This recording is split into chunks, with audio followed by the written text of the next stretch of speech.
ओम मंगलम भगवान विष्णु मंगलम गरुड़ध्वज मंगलम पुंडरीकाक्ष मंगलायतनो हरि।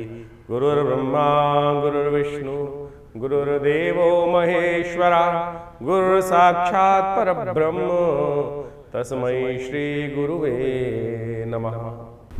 नमस्कार, स्वागत है आपका आचार्य वाणी में। मैं आचार्य डॉक्टर विक्रमादित्य आपके साथ हूं और आज का विषय है हमारा धनु राशि वालों के लिए ग्रह नक्षत्रों का योग किस प्रकार का रहेगा। देखिए, धनु राशि वालों, आपकी राशि के दृष्टिकोण से यदि हम बात करें तो ओवरऑल इस जेठ के महीने में ग्रहों का जो परिवर्तन हुआ है वो आपके लिए कई मामलों में बहुत श्रेयकर दिखाई देता है। अब थोड़े बहुत तो ग्रह कहीं ना कहीं कष्ट देते ही हैं, लेकिन ओवरऑल यदि हम बात करें तो ग्रहों का जो परिवर्तन का योग हुआ है इस जेठ के महीने में, चाहे वो राहु से आरंभ करें, केतु की बात करें, वो भी आपके लिए अच्छा है। बृहस्पति का परिवर्तन वो तो आपके लिए बेस्ट दिखाई देता है।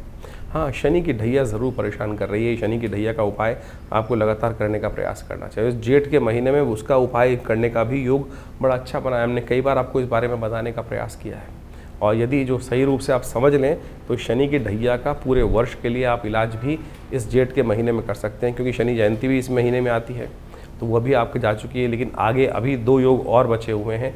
उस समय में कुछ खास उपाय यदि शनि की ढैया को ठीक करने के लिए आप कर लेंगे तो हनुमान जी की कृपा से शनि का नेगेटिव प्रभाव आपके जीवन से कम होने के योग बनाएगा। इसके साथ साथ शुक्र का परिवर्तन, बुध का परिवर्तन, बुध तो बहुत महत्वपूर्ण परिवर्तन की तरफ आपके इस जून के आरंभ काल में जाने के योग बना रहे हैं और वो आपके लिए बहुत सुंदर मंगल करने का योग बनाएंगे। तो आप समझ लें किस प्रकार से आपको उसका लाभ लेना है। साथ साथ इस जेठ के महीने में जैसा हमने कहा समस्त ग्रह परिवर्तन की तरफ गए, सूर्य से लेकर राहु तक, केतु तक, समस्त ग्रह परिवर्तन में कुछ ना कुछ योग बना रहे हैं और समय समय पर हम उसके बारे में आपको अवगत कराते रहते हैं। तो सबसे पहले बात कर लेते हैं 1 जून की। तो 1 जून रविवार का अवसर और धनु राशि वालों के लिए ग्रह नक्षत्रों के दृष्टिकोण से महत्वपूर्ण समय है और ऐसे में ग्रह नक्षत्रों के दृष्टिकोण से हमें दिखाई देता है आपके लिए थोड़ा सा ये दिन थोड़ा भारी दिखाई देता है। थोड़ा सा आपको ध्यान रखना पड़ेगा। इमोशनल प्रकार से बहुत सारे लोगों की बातें आपके दिल को चुभ सकती हैं, तो ऐसे में ध्यान रखें, ज़्यादा इमोशनल डिसीजन ना लें। थोड़ा सा दिन भारी दिखाई देता है। बहुत जल्दी परिवर्तन की तरफ भाग्य से रास्ते बनने के योग दिखाई देते हैं। शाम अच्छी जाएगी, शाम के 9 बजे के आसपास चंद्रमा परिवर्तन करने के लिए योग बनाएंगे, वो आपके लिए अच्छे रहेंगे। हनुमान जी की सुंदर आराधना करने का प्रयास करें। इन दिनों सूर्य आपके थोड़े कमज़ोर चल रहे हैं।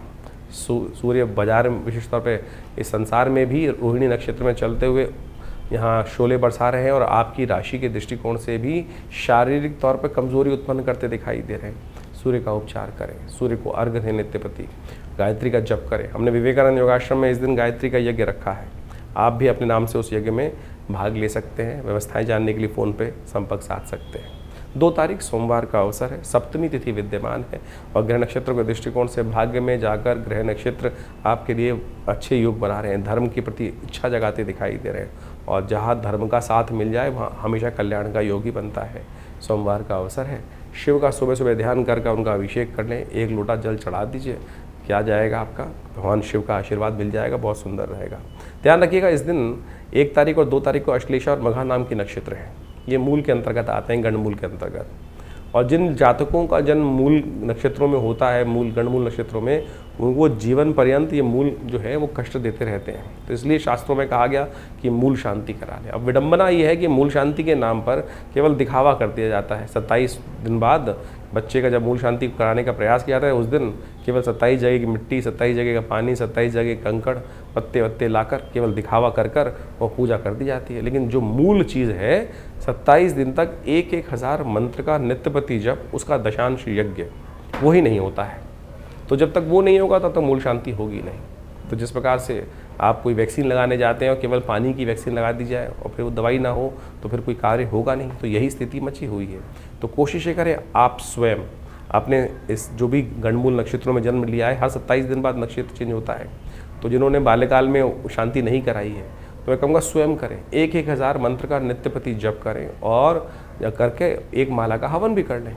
त्र्यंबकम यजामहे सुगंधिम पुष्टिवर्धनम उर्वारुकमिव बंधनान् मृत्युर्मुक्षीमामृता, ये सीधा सीधा मंत्र है मूल शांति का। तो इसका सहारा लेकर कम से कम इतना करने का प्रयास कीजिए। देखिए, खुद करा हुआ चीज़ बहुत सुंदर लाभ देता है। 3 तारीख के लिए हम बात कर लें, मंगलवार का दिन है और इस दिन अष्टमी तिथि विद्यमान है। धनु राशि के संबंध में बात करें तो ग्रह नक्षत्रों के दृष्टिकोण से, आपकी राशि के दृष्टिकोण से इन दिनों शनि महाराज आपके अच्छे नहीं चल रहे हैं। शनि के ढैया का योग चल रहा है और उसको ठीक करने का, जैसा आपने कार्यक्रम के आरंभ में बताया, दिन बहुत श्रेष्ठ बन के आ रहा है। जिन लोगों ने शनि जयंती का लाभ नहीं लिया, कम से कम इस चौथे बड़े मंगल का लाभ ले लें। इसके बाद इस बार जेठ के महीने में 5 बड़े मंगल पड़ रहे हैं। 5 मंगल कभी भी अच्छे नहीं होते, अनिष्टकारी योग बनाते हैं, झगड़े के योग बनाते हैं, लेकिन साथ साथ इस बार 5 बुध का भी योग पड़ रहा है, वो समृद्धिदायक है। तो आपने देखा विश्व में कैसा कोलाहल मचा हुआ है, हर कोने में कहीं ना कहीं कुछ उठापटक का योग बन रहा है। ये 5 मंगलों के कारण से है। आप कोशिश करें इन 5 मंगलों का उपयोग करने का प्रयास करें, अपनी शनि को ठीक करें, हनुमान जी का पाठ करें, सुंदरकांड का पाठ करें। हमने विवेकानंद योग आश्रम में ये बड़ा कार्यक्रम रखा ही हुआ है। ग्रह नक्षत्रों के दृष्टिकोण से, आपकी राशि के दृष्टिकोण से धर्म से लाभ दिखाई दे रहा है, तो धर्म का लाभ लेने का प्रयास करें। इस दिन माँ धूमावती का भी सुंदर जन्मदिवस है। शास्त्र में इन दोनों दिनों का बहुत अद्भुत वर्णन मिलता है। इसके साथ साथ इस दिन बुध ग्रह परिवर्तन की तरफ जा रहा है, मंगल के नक्षत्र में, मृगशिरा नक्षत्र में प्रवेश कर रहा है और उससे बुध को और ताकत मिलती दिखाई दे रही है। तो इस दिन के महत्व को समझें कि कैसे बुढ़वा मंगल और साथ साथ माँ धूमावती का जो जन्मदिवस है वो आपको कल्याण का योग बना सकता है, आपके जीवन के कष्टों को दूर कर सकता है। लेकिन इस वक्त सबसे बड़ा योग जो बन रहा है वो आप भी समझ लें, चौथा बुढ़वा मंगल योग है। मंगल का ये ज्येष्ठ में जो मंगल पड़ते हैं वो सारे के सारे विशेष मंगल, बड़े मंगल माने जाते हैं। हनुमान जी ने सुंदर रूप से भगवान राम का दर्शन इस ज्येष्ठ के महीने में किया और उन्होंने विशेष तौर पर हनुमान जी की सुंदर आराधना करने का योग बनता है। हमने विवेकानंद योग आश्रम में इन 5 इस बार ज्येष्ठ के महीने में 5 बुढ़वा मंगल पड़े, बड़े मंगल, तो हमने उन सब में सुंदर रूप से सुंदरकांड का पाठ रखा है। आप भी उसमें सम्मिलित हो सकते हैं। और साथ साथ आज धूम्रावती जी की जयंती भी है। जब जीवन में कष्ट समाप्त होने के योग बना ही ना रहे हों, ऐसे कई बार योग बन जाते हैं, जीवन में कष्ट ठीक हो ही नहीं पा रहे हैं किसी भी कारण से, तो ऐसे में कोशिश ये करें आप विशेष तौर पर ऐसे में भगवती धूम्रावती का ध्यान करने का प्रयास करें। भगवती धूम्रावती 10 महाविद्या के अंतर्गत, महाविद्या का अंतर्गत उनको स्थान दिया गया है। और जिस समय में जैसे बगलामुखी इत्यादि भगवती के स्वरूप हैं, ऐसे ही धूम्रावती भगवती समस्त ऐसे कष्टों जिनको, जो सिर से ऊपर पानी जब निकल जाए तब इनके मंत्रों का प्रयोग करना चाहिए और जिससे आपके दुसाध्य कार्य पूर्ण होने की तरफ जा सकें, चाहे मुकदमे के कार्य हों, चाहे वो संसारिक तौर पे कष्टों के कार्य हों। तो ये भगवती के वो स्वरूप हैं, इसमें इनका ध्यान करके पूजन कर लेने से, अनुष्ठान करने से वो समस्त सिद्धांतिक तौर पर कष्ट पूरे होने के योग बनते हैं। तो धनु राशि वालों, या आपने महात्मा को समझा, कोशिश करें इस दिन अवश्य हनुमान जी का सुंदर स्तवन करें। आपकी हनुमान जी कृपा से मंगल भी अच्छे होंगे और माँ धूमावती तो अद्भुत योग है ही है। जब कोई कार्य ना बन रहा हो तब इनका उपयोग करें और नित्य प्रति थोड़ा स्तवन अवश्य कर लिया करें, उससे संबंध बना रहता है, माँ की कृपा बनी रहेगी। 4 तारीख बुधवार का दिन, 9वीं तिथि विद्यमान है और धनु राशि, 9वीं राशि धनु राशि जो है उसके लिए दिन कैसा वो भी जान लीजिए। ग्रह नक्षत्रों के दृष्टिकोण से परिवर्तन का समय तो हमेशा ही बना रहता है और परिवर्तन जो हो रहा है वह आपके लिए कार्यों में सफलता की तरफ अग्रसित करता दिखाई दे रहा है। तो ऐसे में कोशिश ये करें, शनि महाराज लगातार जो अंकुश उत्पन्न कर रहे हैं उनको मनाते रहें। उनको मनाने के लिए हनुमान जी का स्तवन करते रहें। हो सके तो महेश नवमी के दिन अवश्य भगवान शिव का भी स्तवन कर लें, कल्याण होगा। शिव के निमित्त बिल्वपत्र भगवान शिव को अर्पित करें, कल्याण करने की योग बनाएंगे। 5 तारीख का दिन बहुत ही विशेष है, गंगा दशहरा का योग है। धनु राशि वालों को समझना चाहिए उनकी कुंडली में जो ढैया चल रही है वो ढैया के अनिष्ट, केवल ढैया का ही नेगेटिव प्रभाव है। उस ढैया को कंट्रोल करने के लिए जीवन में कष्ट किस कारण से आते हैं, कहीं पुण्य कम हो जाते हैं। तो ये दशमी का जो दिन है ये पुण्यों को बढ़ाने का है। ग्रह नक्षत्रों के दृष्टिकोण से, आपकी राशि के दृष्टिकोण से विशेष तौर पर जो योग बन रहा है सफलता की तरफ ले जा रहा है, लेकिन अंकुश जो लगा है वो पुण्यों को बढ़ाने से ठीक होगा। ऐसे में गंगा दशहरा और भगवान भट्टो भैरव जी की जयंती अद्भुत योग लेके आई है। जब कई बार शनि की ढैया चल रही होती तो व्यक्ति के मनोमस्तिष्क में ऐसा योग बन जाता है, साथ में आपका राहु भी वहीं चल रहा था इन दिनों, तो ऐसा भाव उत्पन्न कर देता है कहीं मेरे पे किसी ने जादू तो नहीं कर दिया, कहीं मेरे खिलाफ कोई नेगेटिव कोई प्रयोग तो नहीं कर रहा है, किसी की नज़र तो नहीं लग गई। ऐसा मनोमस्तिष्क में वातावरण बन जाता है। ऐसे उस वातावरण में नेगेटिविटी को बाहर निकालने के लिए, नेगेटिव एनर्जी को दूर करने के लिए भगवान भट्टो को भैरव का जो प्रयोग है वो अद्भुत है। उसका महात्म्य शास्त्र में बताया गया है, वो हम आपके समक्ष उपस्थित करने जा रहे हैं। इन दिनों ग्रह नक्षत्रों के दृष्टिकोण से उपाय भी कुछ खास कर लेने चाहिए। तो ये उपाय जो है वो नोट कर लीजिए। देखिए इस दिन खासतौर पे गंगा दशहरे का योग बन रहा है, बटुक भैरव जयंती का योग बन रहा है। ये दोनों त्यौहार जो है बहुत इंपॉर्टेंट है, बहुत महत्वपूर्ण है, जो विशेष तौर पर दशमी के दिन पड़ते हैं। ज्येष्ठ मास की दशमी के दिन गंगा का अवतरण हुआ और गंगा का अवतरण इस संसार के कल्याण के लिए महाराज भगीरथ ने, कहा जाता है कि अपनी 3 पीढ़ी तक भगीरथ का जो पीढ़ी थी वो भगवान की आराधना करते रहे। महाराज सगर के जो 60,000 पुत्रों को श्राद्ध दे दिया गया था महर्षि कपिल के द्वारा। और जब कहा जाता है कि जब सत्ता आती है तो कोई भी व्यक्ति जो है वो मदमस्त हो जाता है। तो इंद्र ने एक चाल चली, महाराज सगर ने यज्ञ इत्यादि रखा था, बहुत बड़ा अश्वमेध यज्ञ रखा था, और अश्वमेध यज्ञ के अंतर्गत विभिन्न प्रकार से अपने उस राज्य को सुव्यवस्थित करने के लिए, समृद्धि की पराकाष्ठा प्राप्त करने के लिए महाराज सगर ने अश्वमेध यज्ञ रखा। 100 यज्ञ रखे गए और अंत में उस संपूर्ण संसार में विजय प्राप्त करने के निमित्त, धर्मयुक्त ध्वजा फहराने के निमित्त घोड़ा छोड़ा जाता था। वो घोड़ा जहाँ जहाँ जाता था वो राज्य समस्त थे वो राजा का आधिपत्य स्वीकार करते थे। तो कहा जाता था कि वो जो घोड़ा पकड़ लेता था उसके साथ युद्ध होता था। तो वो जो घोड़ा था, इंद्र ने क्या किया, उसको चुराकर उस घोड़े को महाराज जहाँ पर कपिल मुनि विश्राम कर रहे थे, कपिल मुनि साधना कर रहे थे, वहाँ ले जाके बांध दिया। महाराज सगर के पुत्र जगह जगह घूमते घूमते वो ढूंढते ढूंढते घोड़े को पहुँचे और महाराज कपिल जहाँ पर साधना रत थे वहीं जाके बांध दिया। जब सत्ता में मदमस्त थे, इतना बड़ा यज्ञ चल रहा था, और महाराज सगर से बड़ा प्रतापी राजा कौन था उस वक्त? उनके पुत्र, 60,000 पुत्र वहाँ पहुँचे। तो उन्होंने महाराज कपिल मुनि को पहचाना नहीं, उपहास कर दिया कि अरे साधना करने बैठ गए हो, वट समान हो गए हो और ये चोरी करने का कार्य करते हो। शांत झील में पत्थर मारने का प्रयास कर रहे थे। कपिल मुनि की साधना किसी प्रकार से टूटी और उन्होंने क्रोधवश उन जैसे ही सगर पुत्रों को, अहंकारी सगर पुत्रों को देखा, उन सबको भस्म कर दिया। उस तप, जो योग तप के बल से वो सब के सब भस्म हो गए वहाँ पर। महाराज सगर को जब ये पता चला तो उन्होंने बहुत प्रयास किया, लेकिन जब जो कार्य हो चुका था, लेकिन अब उनकी मुक्ति का मार्ग ज़रूर चाहिए था। उनकी मुक्ति हो सकती थी गंगा जल से ही, गंगा के पदार्पण से ही। तो उनकी समस्त पीढ़ियाँ लगातार 3 पीढ़ी तक उनकी पीढ़ियाँ माँ भगवती गंगा को प्रसन्न करने का कार्य करती रहीं।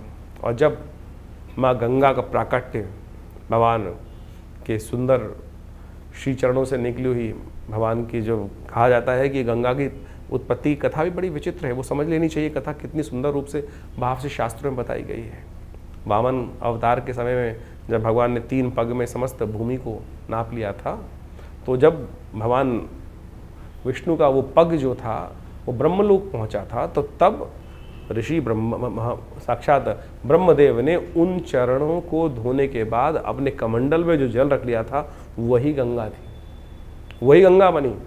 और जब महाराज भगीरथ ने भगवान को प्रसन्न किया ब्रह्मा को, तो भगवान ब्रह्मा ने उस कमंडल जल से वो जल जो था वहीं से गंगा जी को भगीरथ को दिया। लेकिन समस्या ये थी कि वो वेग जो था वो कौन स्वीकार करता, उस धरा पर जब वेग पड़ता तो पृथ्वी फट जाती। तो भगवान शंकर की साधना करके भगवान शंकर को प्रसन्न किया गया कि भगवान शंकर ने अपनी जटाओं में उस गंगा जी को समाया, और उसके बाद वहाँ से गंगोत्री से निकलकर जैसे जैसे वो आगे चलती हैं, तो ये गंगा के पदार्पण की सुंदर कथा है। कहा जाता है दशम पापम हरति दशहरा, संसार में जो 10 प्रकार के पाप हो सकते हैं उन सबसे निवृत्ति जो हो सकती है वो केवल एक बार उस गंगा जल में स्नान कर लेने मात्र से ही हो जाती है। तो इस दिन विशेष तौर पे अवश्य माँ गंगा के जल में स्नान करना चाहिए। गंगा जल का दान करने का भी महत्व अद्भुत बताया गया है।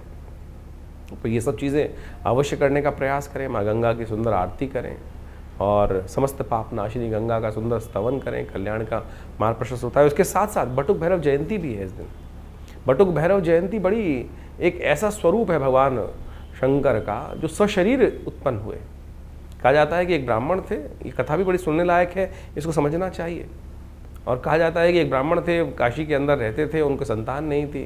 भगवान से आशीर्वाद प्राप्त करने के कारण से सशरीर, पूरे शरीर के साथ शिवलिंग से प्रकट हुए भगवान बटुक भैरव, और ये 8 साल के बच्चे के स्वरूप में है। इनका मंत्र है ओम ह्रीं बटुकाय आपत उद्धारणाय कुरु कुरु बटुकाय ह्रीं स्वाहा। समस्त आपत्तियों से रक्षा करने वाले, कैसे भी तांत्रिक प्रयोग हों, कैसे भी जीवन के कष्ट हों, कोई भी किसी ने नज़र लगा दी, कुछ लगा दी, तो यदि उन भगवान का और बटुक भैरव जी के इस मंत्र का जप कर लिया जाए, और उनके भी एक विधि है। हमने ऐसे ऐसे अकाट्य प्रयोग देखे कि जब कोई अनेक प्रकार के किसी ने कुछ नेगेटिव प्रयोग कर दिए, कुछ ना कुछ समस्याएं, ब्लैक मैजिक जिसको बोला जाता है, वो सब किसी न किसी व्यक्ति के जीवन में हो गया। तो यदि उसको आटे के मीठे गुलगुलों के द्वारा उनका पूजन करने के बाद उनके हवन को यदि इस मीठे गुलगुलों के द्वारा कर लिया जाए, ओम ह्रीं बटुकाय आपत उद्धारणाय कुरु कुरु बटुकाय ह्रीं स्वाहा, इस मंत्र का उच्चारण करते हुए तो कैसा भी नेगेटिव प्रयोग आपके जीवन में, चाहे फैक्ट्री पे, चाहे दुकान पर, चाहे घर में, चाहे बच्चे पर, चाहे किसी पर भी कई बार हो जाता है। देखिए किसी घर को तोड़ना तो बड़ा आसान है, बुलडोजर लगा दीजिए टूट जाएगा, कुछ ना कुछ और विस्फोट कर दीजिए टूट जाएगा, बनाने में कितना टाइम लगता है। तो यही इसी प्रकार से कैसे भी नेगेटिव प्रयोग यदि कोई कर दे किसी के ऊपर, जैसे नज़र लग गई किसी व्यक्ति की, और नज़र भी किसी विशेष व्यक्ति की जब लगती है तो बने बनाए बड़े बड़े महल भी खराब हो जाते हैं, अच्छा पहला पहलवान व्यक्ति भी खराब हो जाता है। उन सब से आपत्तियों से रक्षा करने वाला ये अद्भुत मंत्र है, ओम ह्रीं बटुकाय आपद उद्धारणाय कुरु कुरु बटुकाय। और भगवान बटुक भैरव जी का मनोकामना अष्टक, जो भैरव अष्टक जो है वो भी बड़ा चमत्कारी है, समस्त मनोकामनाओं को पूर्ति करने वाला ये बटुक भैरव अष्टक माना जाता है। तो इनका भी इस दिन स्तवन कर लेने से समस्त प्रकार के मनोरथ सिद्ध होने के योग बनते हैं। तो अवश्य इस जो ज्येष्ठ मास के शुक्ल पक्ष की दशमी होती है, इस दिन गंगा जी का अवतरण और साथ साथ भगवान बटुक भैरव जी की जयंती का शास्त्र में वर्णन किया गया है। तो आप इन दोनों उत्सवों को आनंदपूर्वक मनाएं और सुंदर रूप से अपने कष्टों को दूर करने के लिए इन सब विधियों का सहारा लीजिए। शास्त्र में वर्णित है, हमने हज़ारों लोगों पर इसका प्रयोग करके देखा और बिल्कुल चमत्कारिक है। और इसका एक यंत्र भी बनता है, भैरव जी का यंत्र। जब कैसे भी घर में यदि कई बार क्या होता है कि कई बार नेगेटिव प्रयोगों को बचाने के लिए लोग, आपने देखा होगा कि वो लुटिया लगा देते हैं जीप पे लटकी हुई बाहर, और नज़र से बचाने के लिए, नज़र दोष से बचने के लिए। लेकिन शास्त्र विधि के अनुसार सबसे श्रेष्ठ रहेगा जो बटुक भैरव यंत्र की स्थापना यदि घर के बाहर, फैक्ट्री के बाहर, दुकान के बाहर या व्यावसायिक स्थल के बाहर या आपके घर के अंदर रख दिया जाए तो क्या होता है, कैसे भी नेगेटिव प्रयोग जो हों, जो भी तांत्रिक प्रयोग हैं, गलत प्रयोग हों, उन सब से रक्षा करने के लिए ये भैरव जी के मंत्र से सिद्ध करा हुआ जो यंत्र है वो अद्भुत रूप से कार्य करता है। तो आपको उसका सानिध्य लेकर रखना चाहिए, वो बहुत सुंदर योग देता है, कष्टों को दूर करने का योग बनाता है। तो धनु राशि वालों, आपने समझा कि किस प्रकार से गंगा दशहरा आपके समस्त कष्टों को, दशम पापम हरति दशहरा जो कहा गया है, कैसे पुण्यों का उदय करने का मार्ग, केवल एक लोटा गंगा जल और या एक डुबकी गंगा जी में आपके समस्त कष्ट हर सकती है। शास्त्र में अद्भुत योग वर्णित है और भैरव जी की कृपा तो अद्भुत है ही। उनको उनका अभिलाषा अष्टक जो स्कंद पुराण में कहा गया है उसका यदि पाठ कर लें तो बहुत कल्याणकारी योग बनाएगा। 6 तारीख के दिन बात करें तो धनु राशि वालों के लिए बहुत अच्छा योग बन रहा है। शुक्रवार का दिन है, महालक्ष्मी का दिन है, एकादशी भगवान विष्णु के निमित्त है और लक्ष्मी विष्णु की सुंदर उपासना कर अनिष्टों को दूर करने के लिए गजकेसरी योग आपकी राशि में बनकर लक्ष्मी कृपा देने के लिए तैयार हो गया है।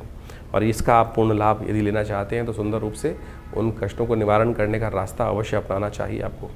निर्जला एकादशी है और साथ साथ इस दिन बुद्ध महाराज अपने घर प्रवेश कर रहे हैं। बृहस्पति के साथ बैठकर छठे भाव से निकलकर आपके सप्तम भाव में बृहस्पति के साथ आपकी चीज़ों को निखारने की तरफ जा रहे हैं। योग्यताओं को निखारने का सुंदर योग बनेगा।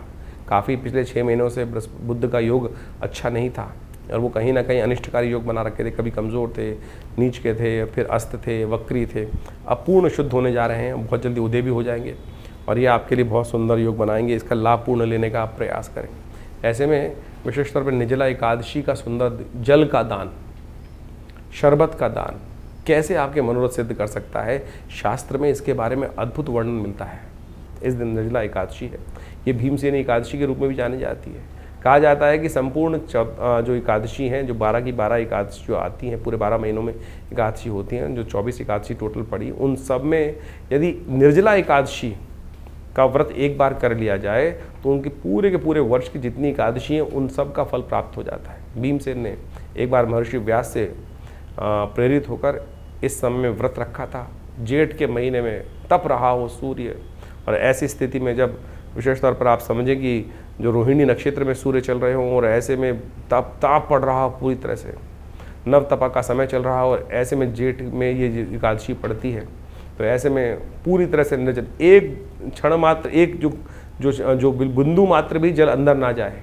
केवल आचमन करने की आज्ञा होती है इतनी कि बस केवल मुंह में जो पानी जो आचमन करने की आज्ञा उतना ही यदि शौच इत्यादि की बात करना पड़े तो वो ऐसे में केवल पूरा सूर्य उदय से लेकर अगले दिन सूर्योदय तक निर्जल तौर पर रहते हुए, व्रत रखते हुए, यदि भगवान का स्तवन करते हुए, भगवान की कथा का पाठ करते हुए, ओम नमो नारायणाय, ओम नमो भगवते वासुदेवाय का स्तवन करते हुए, ये नहीं सोचते हुए कि आज जल नहीं मिला, आज जल नहीं मिला, जल नहीं मिला, ऐसे ही करते करते व्रत नहीं रखना है। भगवान का स्तवन, भगवान की कथा करते हुए कार्य करना चाहिए और उससे आपकी समस्त मनोकामना सिद्धि के योग बन जाते हैं। तो ऐसे में देखिए, लोग पुण्य कमाने के लिए इस दिन जल का दान करते हैं। वैसे तो निर्जला एकादशी का रूप में व्रत रखने का विधान है, लेकिन छबीली लगती है, लोग बांटते हैं। जल का दान करने की परंपरा भारतीय संस्कृति में अनादि काल से रही है। लोग कुएं बनवाते थे, बावड़ियाँ खुलवाते थे और साथ साथ प्याऊ लगाते थे। ये भारतीय संस्कृति ही है। शायद किसी और संस्कृति में ऐसी व्यवस्था करने की परंपरा नहीं रही। हमारे ही संस्कृति के अंदर जल की व्यवस्था तक का दान करने की परंपरा अनादि काल से चलती आई है। तो इसका पुण्य लाभ हम सबको लेने का प्रयास करना चाहिए। और इस दिन विशेष तौर पर भद्रा का योग भी बन रहा है, जो भद्रा करीब करीब दोपहर को 3:30 बजे के बाद रहेगी। तो नए कार्यों को आरंभ करने से इस दिन बचना चाहिए। इस बात का ध्यान रखते हुए कार्य करेंगे तो अच्छा रहेगा। तो धनु राशि वालों, आपने निर्जला एकादशी का महात्म्य समझा, तो इसलिए कैसे भीमसेन जी ने भी अपने जीवन में एकादशी का अपने गुरु के कहने पर कैसे अपने समस्त कष्टों को दूर किया और अपने परमार्थ को, खासतौर पर लोक परलोक को सुधारने का भी सुंदर मार्ग पकड़ा। 7 तारीख का दिन बात कर लेते हैं। शनिवार का अवसर है और उस दिन द्वादशी तिथि विद्यमान है। धनु राशि वालों के लिए, जैसा हमने कहा कि शनि को मनाने का दिन है, इस दिन मंगल महाराज भी परिवर्तन की तरफ जा रहे हैं और मंगल महाराज जो हैं आपकी राशि से भाग्य में जाकर बैठ जाएंगे और भाग्य में जाकर बहुत सा अच्छा रास्ता बनाएंगे। जो कई दिनों से आपके मनोमस्तिष्क में समस्या थी, कोई साथ नहीं दे रहा है, अकेले ही चलना पड़ रहा है, अब हो सकता है भाग्य से आपको बहुत लोगों का साथ मिलने के योग बन जाए। तो ऐसे में ग्रह नक्षत्रों के दृष्टिकोण से गजकेसरी योग बनकर तैयार है और पूर्ण ताकत में बृहस्पति आपके लाभ में बैठे हुए चंद्रमा पर दृष्टि डाल रहे हैं। दूध का दान करें, दूध से भगवान का स्नान करें, शिव का स्नान करें शाम के समय, देखिए कृपा प्राप्ति के योग बनेंगे। 8 तारीख का दिन रविवार का दिन है, द्वादशी तिथि वृद्धि की तरफ चली गई है। ऐसे में रवि प्रदोष का योग बन गया है और सूर्य महाराज भी आपकी राशि के दृष्टिकोण से इस वक्त कहीं ना कहीं आपके लिए थोड़े से कष्टमय है। शारीरिक तौर पर दौर्बल्य लेते दिखाई दे रहे हैं। थोड़ी सा कहीं ना कहीं बहुत ज़्यादा सूर्य की रोशनी में घूमना आपके लिए अच्छा नहीं रहेगा। थोड़ा बचते हुए सूर्य की रोशनी से काम करें। इस वक्त सूर्य महाराज जिस प्रकार का योग बना के चुके हैं और साथ साथ अब आगे जा रहे हैं, वो कहीं ना कहीं अभी तो अपने रुद्र रूप में ही विद्यमान है। तो ऐसे में सूर्य को थोड़ी ताकत देने का आपको प्रयास करना चाहिए, सूर्य को शांत करने का प्रयास करना चाहिए। गायत्री का जप करें, भगवान सूर्य को नित्य प्रति जल दें, नमक का दान करें। सर्वार्थ सिद्ध योग भी इस दिन विद्यमान होगा, उसका लाभ लें। लेकिन शनि प्रदोष भी बना हुआ है, रवि प्रदोष का योग है। हो सके तो गंगा जल से भगवान शिव का अभिषेक करें, वो आपके लिए कल्याणकारी रहेगा। इस दिन सूर्य जो है वो मृगशिरा नक्षत्र में प्रवेश करेंगे और मृगशिरा नक्षत्र में प्रवेश करने के बाद सूर्य जो है वो अभी अपने उसी स्वरूप में रहेंगे, लेकिन थोड़े कमज़ोर हो जाएंगे। लेकिन जो है आपके लिए अभी कम से कम 15 दिन तक, 15 जून के मध्यकाल तक थोड़े से कमज़ोर दिखाई देते हैं। तो आपको नित्यप्रति सूर्य का उपचार करते रहना चाहिए। 9 तारीख सोमवार का अवसर है, त्रयोदशी तिथि विद्यमान रहेगी उदया तिथि के रूप में और ग्रह नक्षत्रों के दृष्टिकोण से ग्रह थोड़े से आपके लिए हल्के बन रहे हैं। ध्यान रखना पड़ेगा, थोड़ी सी अननेसेसरी के वरीज को, अननेसेसरी की टेंशन को कम लेने का प्रयास करें। हर दिन एक समान नहीं होते। सर्वार्थ सिद्ध योग बना हुआ है, नए कार्यों को करने के दिन अच्छे दिखाई देते हैं। हो सके तो थोड़ा दूध लेकर भगवान का अभिषेक करें, दूध का दान करें, खीर का भोग लगाएं, वो आपके लिए अच्छा रहेगा। 10 तारीख का दिन मंगलवार है और इस दिन आखिरी बुढ़वा मंगल पड़ रहा है, बड़ा मंगल का आखिरी योग है। चतुर्दशी तिथि विद्यमान है, साथ साथ में उस दिन सत्यव्रत का योग भी रहेगा। सबसे बड़ा परिवर्तन आपकी राशि के दृष्टिकोण से ये हो रहा है कि बुध महाराज उस दिन उदय होकर आपके सप्तम भाव में बृहस्पति के साथ विराजमान होकर आपके लिए सुंदर योग बना रहे हैं। यह आपके कई चीज़ों में पॉजिटिव रिजल्ट लाने के लिए बहुत अच्छा योग है, जिसकी काफ़ी दिन से इंतज़ार था, वो योग बनकर अंत में तैयार हो गया है। आखिरी बुढ़वा मंगल है, कोशिश ये करें इस समय में 1 वर्ष बाद फिर ये जेठ का महीना आएगा। तो ऐसे में हो सके जितना भगवान का सुंदर स्तवन करें, हनुमान जी का पाठ करें, सुंदरकांड का पाठ करें, हनुमान चालीसा का पाठ करें। यदि नहीं कर पा रहे हैं तो विवेकानंद योगाश्रम में इस दिन बड़ा कार्यक्रम रहेगा, साथ साथ उसमें यज्ञ भी रहेगा हनुमान जी के निमित्त और साथ साथ बड़े मंगल के दिन, आखिरी बड़े मंगल के दिन भंडारा भी है, सुंदरकांड का पाठ है, हनुमान जी को चोला चढ़ेगा। आप भी अपने नाम से यहाँ पर आकर उस कार्यक्रम में लाभ ले सकते हैं, फ़ोन नंबर पर संपर्क साध सकते हैं। जो ज्योतिष का ग्रह योग आपने अभी समझा, किस प्रकार से ज्येष्ठ के अंतिम भाग में, ज्येष्ठ मास के अंतिम भाग में जो ग्रहों का योग बन रहा है, विभिन्न परिवर्तन के योग बने इस ज्येष्ठ के मास में। यानी अगर ज्योतिष के दृष्टिकोण से आप देखें कि शनि को छोड़कर बाकी समस्त ग्रह अपनी अपनी राशि से परिवर्तन का योग इस ज्येष्ठ के महीने में बना चुके हैं और इन सब का प्रभाव आपकी जन्मपत्री के अनुसार से आपके जीवन पर गोचर का प्रभाव अवश्य हो रहा होगा। और उस प्रभाव को यदि समझा सकता है, कोई समझ सकता है, तो ज्योतिष की गणना के द्वारा ही समझा जा सकता है। इस समय की चाल को समझना ही सबसे बड़ा महत्वपूर्ण है। देखिए, ये वैज्ञानिक युग है, इसके अंदर कुछ भी हम जो भी कार्य करते हैं उसको एनालाइज कर लें, समझ लें क्या कुछ प्रभाव कर रहे हैं, क्या करने से क्या प्रभाव उत्पन्न होगा, उसको अच्छे से एनालाइज किया जा सकता है। आधुनिक विज्ञान ने यही समझाने का प्रयास किया और ज्योतिष विज्ञान भी आधुनिक विज्ञान के साथ साथ उन दैविक योगों को आपके मत में, आपकी मति में, आपकी बुद्धि में डालने का प्रयास करता आया है कि क्या ग्रहों का प्रभाव किस प्रकार से आगे आने वाले समय में होने वाला है। और उसको समझकर जो बुद्धिमान व्यक्ति उसका लाभ उठाने का प्रयास करते हैं वो जीवन में सफलता को प्राप्त कर लेते हैं। भ्रांति करने वाले, अनेक प्रकार से कटाक्ष करने वाले इस संसार में सदा हैं, सदा रहेंगे ही। कई लोगों की भ्रांति हर क्षेत्र में होती है। वैज्ञानिक तरक्की हो रही है तो क्यों हो रही है, उसका क्या लाभ है, क्यों करनी है, किस प्रकार से करनी है, गाड़ी आई तो क्यों आई, विमान बने तो क्यों बने, दवाइयाँ बनी तो क्यों बनी, किस प्रकार के कटाक्ष लोग करते रहेंगे। जिन्होंने कहा कहना है, कुछ ना कुछ कटाक्ष निकालना है, कुतर्क करना है, वो करते रहेंगे। बुद्धिमान व्यक्ति उन कुतर्कों पे ध्यान नहीं देते और अपनी आगे गति बढ़ाने के लिए जीवन में हर प्रकार से सद्मार्गों पर चलने का यथाउचित भाव से प्रयास करते हैं। ज्योतिष का मत अनादिकाल से भारतीय संस्कृति में रहा है और वो प्रत्यक्ष रूप से बिल्कुल सही है। उसका प्रभाव समझने के लिए बहुत चीज़ों को समझना चाहिए और ज्योतिष के आचार्यों ने अनादिकाल से इस सुंदर व्यवस्था को, विज्ञान को जिस प्रकार से बनाया है, उसके जो गणित के भाग हैं वो आज भी बिल्कुल जो सटीक गणनाओं के अनुसार से निकलते हैं। सोचें कि अनादिकाल में जिस प्रकार से हमारे ऋषि मुनियों ने केवल गणित के सूत्रों को लगाकर उन व्यवस्थाओं को, आकाशीय मंडल में घटने वाले उस योग को उन गणित की गणनाओं के माध्यम से जो कागजों पे उतारा, वो बिल्कुल आज भी प्रत्यक्ष रूप से 100% सत्य निकलता है। इसको भी आपको आश्चर्य के तौर पे स्वीकार करना चाहिए। तो फिर कैसे विज्ञान नहीं है?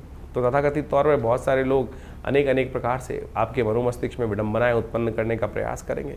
बुद्धिमान व्यक्ति अपने जीवन को सही राह पर डालने के लिए इस विज्ञान का लाभ लें और उससे, हाँ, कई बार ऐसी समस्या हो जाती है कि हम कई प्रकार से भ्रांति में फंस जाते हैं।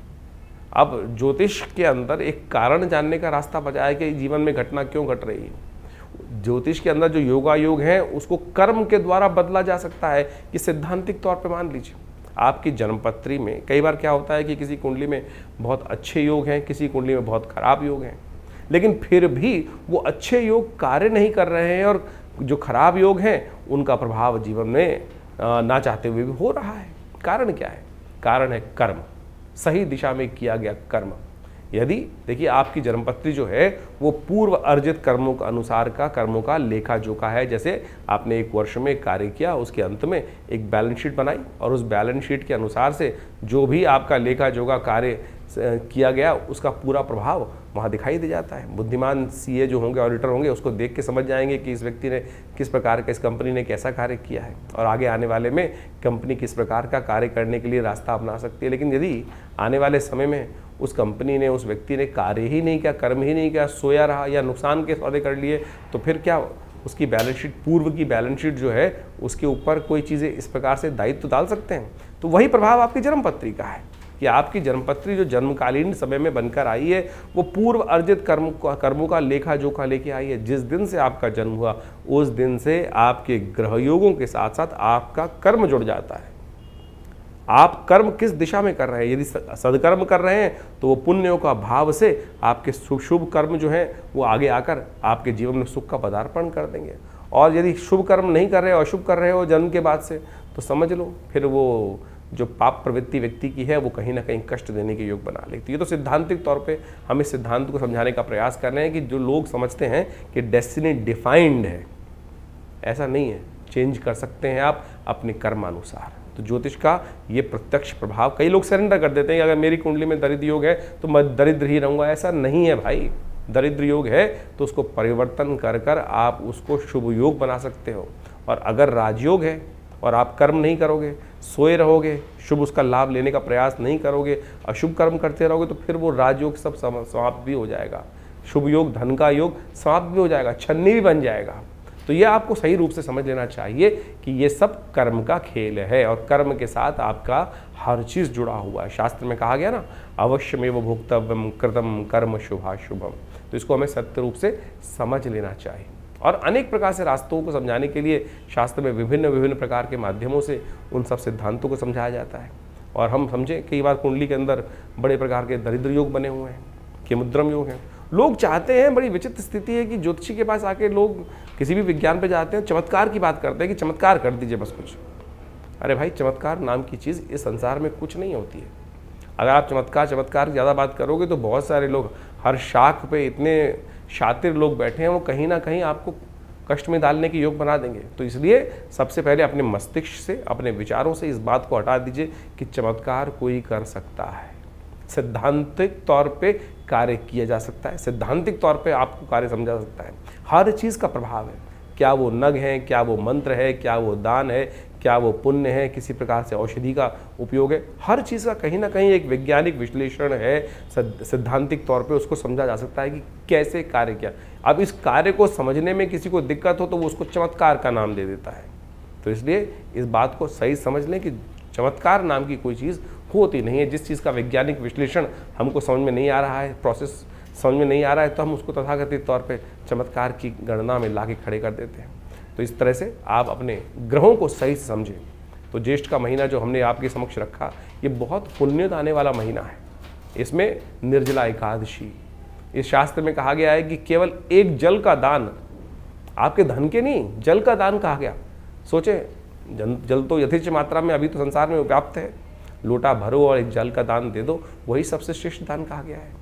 निर्जला एकादशी का सुंदर व्रत इस एकादशी इन ज्येष्ठ के मास में आता है। गंगा का पदार्पण इस ज्येष्ठ के मास में हुआ, जिसे गंगा दशहरा कहा जाता है। दशम पापम हरति दशहरा, केवल एक डुबकी मात्र उस गंगा जल में ले लेने से आपके समस्त अनेक कर्मों में किए गए जो कर्म है, दशम पापम हरति दशहरा, यानी समस्त पापों से निवृत्ति का मार्ग ये दशहरा केवल जल से स्नान करने से प्राप्त हो जाता है। तो सोचें कितना सुंदर भारतीय संस्कृति ने अपने शास्त्रों के माध्यम से उस सिद्धांत, जीवन के रहस्य को समझाने का प्रयास किया है।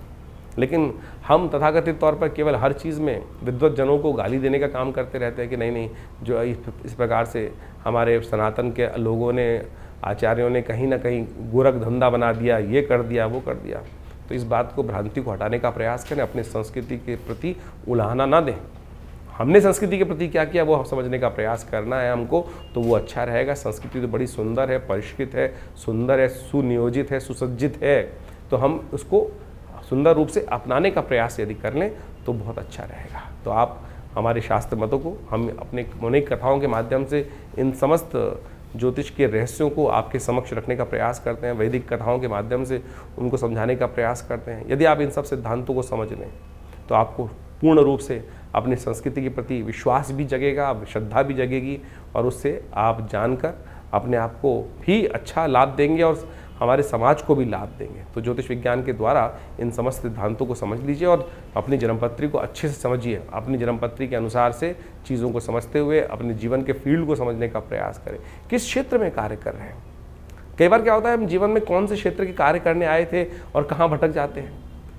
बचपन से ही, बाल्यकाल से ही हमको अपने जीवन के लक्ष्य को समझना चाहिए कि मैं किस चीज़ के लिए बना हूँ, मैं कौन से कार्य करने के लिए। नहीं तो क्या होता है, जीवन में व्यक्ति भटकता रहता है और फिर जाके 40-50 साल बाद उसको एक दिशा प्राप्त होती है।